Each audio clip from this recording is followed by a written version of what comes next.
स्वागत है आपका फिर से मेरे चैनल पर। आज तो दिल धक धक कर रहा है क्योंकि मैं लेकर आई हूँ बॉलीवुड की इस टाइम सबसे ज्यादा ट्रेंड कर रही, सबसे धमाकेदार, सबसे गजब की फिल्म धुरंधर की पूरी एकदम डिटेल में कहानी। हाय रणवीर सिंह ने तो इस बार जान ही ले ली है और अक्षय खन्ना, संजय दत्त, आर माधवन, अर्जुन रामपाल सबने मिलके तो आग लगा दी है स्क्रीन पर। मैंने थिएटर में 3 घंटे 30 मिनट की पूरी फिल्म देखी है और सच बता रही हूँ दीवानों, ये प्योर सिनेमा है, एकदम masterpiece. Story, action, emotions, background music, cinematography सब कुछ टॉप क्लास है। अगर तुमने अभी तक थिएटर में नहीं देखी तो कोई टेंशन मत लो, आज मैं घर बैठे बैठे तुम्हें पूरी फिल्म की एक एक डिटेल सुना दूंगी। बिल्कुल वैसा ही फील आएगा जैसे थिएटर में बैठे हो। बस पहले ये वीडियो अभी के अभी लाइक ठोक दो, कमेंट में धुरंधर लिखकर अपनी एक्साइटमेंट दिखाओ और चैनल को सब्सक्राइब करके बेल आइकन जरूर दबा दो ताकि कोई भी अपडेट मिस ना हो। चलो अब शुरू करते हैं। फिल्म की कहानी असल जिंदगी के 1999 कांधार प्लेन हाईजैक और 2001 के संसद हमले से इंस्पायर्ड है। उस वक्त पाकिस्तान सपोर्टेड आतंकी ग्रुप्स ने भारत पर लगातार हमले किए, लेकिन अमेरिका और गल्फ देशों के अंतर्राष्ट्रीय दबाव की वजह से भारत डायरेक्ट जवाब नहीं दे पाया। इसी मजबूरी और गुस्से से भारत ने एक टॉप सीक्रेट मिशन शुरू किया, मिशन धुरंधर। पूरी फिल्म इसी खतरनाक मिशन की कहानी है। कहानी शुरू होती है 30 दिसंबर 1999 से। आर माधवन, अजय सान्याल उस वक्त आईबी के डायरेक्टर हैं। कांधाम में इंडियन एयरलाइंस की फ्लाइट IC-1814 को जैश-ए-मोहम्मद ने हाईजैक कर लिया और सिविलियंस को छुड़ाने के लिए भारत को 3 खतरनाक आतंकियों को रिहा करना पड़ा। फिर 13 दिसंबर 2001 को संसद पर हमला होता है। 5 आतंकी एम्बेसडर कार से बैरिकेड तोड़कर घुसते हैं और गोलियां बरसाते हैं। अजय सान्याल अपनी टीम के साथ आकर सबको मार गिराते हैं, लेकिन अंतर्राष्ट्रीय स्तर पर भारत को कोई सपोर्ट नहीं मिलता। पाकिस्तान को हर कोई बचाता रहता है। अब हद हो जाती है। आईबी, रॉ, विदेश मंत्रालय और top officials high level meeting करते हैं और तय करते हैं अब पाकिस्तान को अंदर से कमजोर करना होगा। इसके लिए शुरू होता है मिशन धुरंधर। सीन अफगानिस्तान शिफ्ट होता है, जहां हमें पता चलता है कि भारत का सबसे खतरनाक और सबसे ब्रिलियंट एजेंट रणवीर सिंह ही धुरंधर है। उसका नया नाम रखा जाता है हमजा अली। पहले अफगानिस्तान में कड़ी ट्रेनिंग, फिर बलोच आइडेंटिटी बनाकर पाकिस्तान में एंट्री। फिल्म में बलूचिस्तान का पूरा बैकग्राउंड बहुत डिटेल में समझाया गया है कि कैसे बलोच लोग पाकिस्तान से नफरत करते हैं, कैसे ISI और पाक आर्मी लगातार बलोचों को मारती कुचलती रहती है। हमजा इसी बलोच आइडेंटिटी का फायदा उठाता है। वो कराची के लियारी इलाके में पहुंचता है। लियारी अपने आप में एक अलग साम्राज्य है। जो लियारी कंट्रोल करे वही कराची और फिर पूरा सिंध और पाकिस्तान कंट्रोल करता है। वहाँ 3 बड़े डॉन हैं, अरशद पप्पू, बाबू डकैत और रहमान डकैत, यानी रहमान बलोच, जो बलोचों का मसीहा माना जाता है।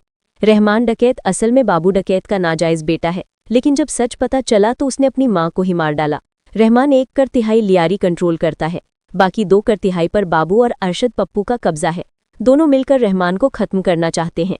हमजा प्लान बनाता है कि वो रहमान डकैत की गैंग में घुसेगा। मौका भी जल्दी मिलता है। रहमान के बड़े बेटे 19-20 साल के की दोस्त की शादी है। अरशद और बाबू प्लान करते हैं कि शादी में बड़े बेटे को मार देंगे। इंडियन एजेंट्स को खबर मिल जाती है। हमजा और उसके साथी वेटर बनकर शादी में घुसते हैं। फायरिंग शुरू होती है। दोनों बेटों पर अटैक होता है। हमजा छोटे बेटे को तो बचा लेता है, पर बड़ा बेटा मारा जाता है। हमजा हार नहीं मानता। वो मर चुके बड़े बेटे की बॉडी उठाता है, हॉस्पिटल लेकर जाता है, डॉक्टर से चिल्लाता है। रहमान डकैत आता है, छोटे बेटे से पूरी कहानी सुनता है। हमजा इनाम के पैसे ठुकरा देता है और कहता है, मैं भी बलोच हूँ, आप मेरे हीरो हो, आपके साथ काम करना चाहता हूँ। रहमान इमोशनल होकर उसे गैंग में ले लेता है। यहाँ मेरी आंखों में आंसू आ गए थे सच में। रहमान अब बदला लेना चाहता है। लोकल पॉलिटिशियन जावेद जमाली उसे रोकता है कि इलेक्शन नजदीक है, अभी कुछ मत करो। रहमान जलता रहता है। एक दिन गुस्से में सबको बुलाकर पूछता है बदला लें या नहीं।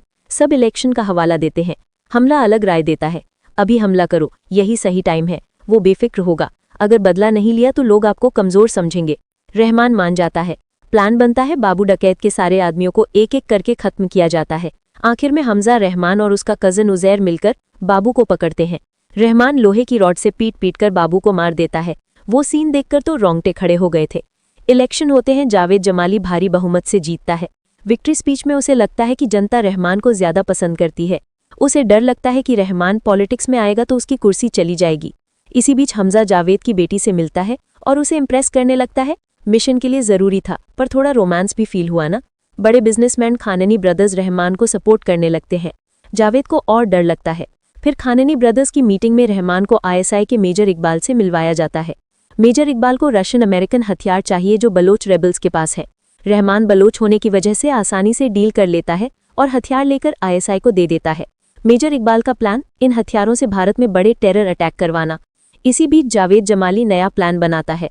वो सस्पेंडेड ईमानदार पुलिस ऑफिसर संजय दत्त को वापस बुलाकर कहता है, रहमान का इनकाउंटर करो। एसपी चौधरी अपनी शर्तें रखता है, स्पेशल टीम और सीक्रेट ऑफिस। जावेद मान जाता है। हमजा को पता चलता है कि एसपी चौधरी जावेद से मिल रहा है। वो जावेद की बेटी से सारी बातें रिकॉर्ड करवा लेता है। रहमान हथियार आईएसआई को दे देता है।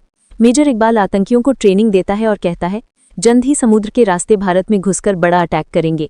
हमजा सारी इंटेलिजेंस भारत भेज देता है, फिर भी भारतीय एजेंसियां को रोक नहीं पाती। हमजा अंदर से पूरी तरह टूट जाता है। अब वो फैसला लेता है कि अब वो खुद ही लियारी और पाकिस्तान को अंदर से तोड़ेगा। सबसे पहले रहमान को रास्ते से हटाना है।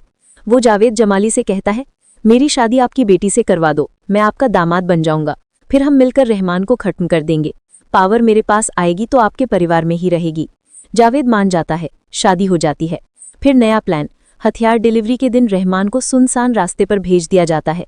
उसके साथ कम लोग होते हैं। एसपी चौधरी ट्रैप लगाता है। रहमान को पकड़ लिया जाता है। हमजा को जावेद की बेटी से रिकॉर्डिंग मिलती है, जिसमें जावेद, एसपी चौधरी और अरशद पप्पू मिलकर प्लान बना रहे हैं। हमजा जावेद को ब्लैकमेल करता है। जावेद एसपी चौधरी को रोकने की कोशिश करता है, लेकिन चौधरी नहीं मानता। हमजा एसपी चौधरी के सीक्रेट ऑफिस पर अटैक करता है। 40+ पुलिस वालों पर पेट्रोल डालकर आग लगाने की धमकी देता है। चौधरी को मजबूरन रहमान को छोड़ना पड़ता है। हमजा टीवी पर हमले देखकर और गुस्सा हो जाता है। अब आखिरी प्लान, रहमान को मारना और खुद हीरो बनना। नए हथियार डिलीवरी के दिन रहमान को सुनसान रास्ते पर ले जाया जाता है। रहमान को शक होता है, गाड़ी में हमजा पर अटैक करता है। गाड़ी क्रैश हो जाती है। एसपी चौधरी की टीम गोलीबारी करती है। रहमान जंगल में भागता है। आखिरी फाइट में एसपी चौधरी रहमान के गले में गोली मारता है, यानी हमजा की पहले से दी गई इंस्ट्रक्शन थी, ताकि 30-40 मिनट तक जिंदा रहे। हमजा रहमान को कंधे पर उठाकर हॉस्पिटल लेकर जाता है। सबको यही दिखाता है कि वो जान बचाने की कोशिश कर रहा है। हॉस्पिटल पहुंचते पहुंचते रहमान मर जाता है। पूरी लियारी में हमजा हीरो बन जाता है। कोई शक भी नहीं करता।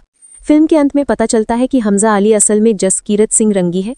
उसकी पूरी फैमिली आतंकियों ने मारी थी। उसे फांसी की सजा होने वाली थी, लेकिन आईबी डायरेक्टर अजय सान्याल ने उसे ये मौका दिया।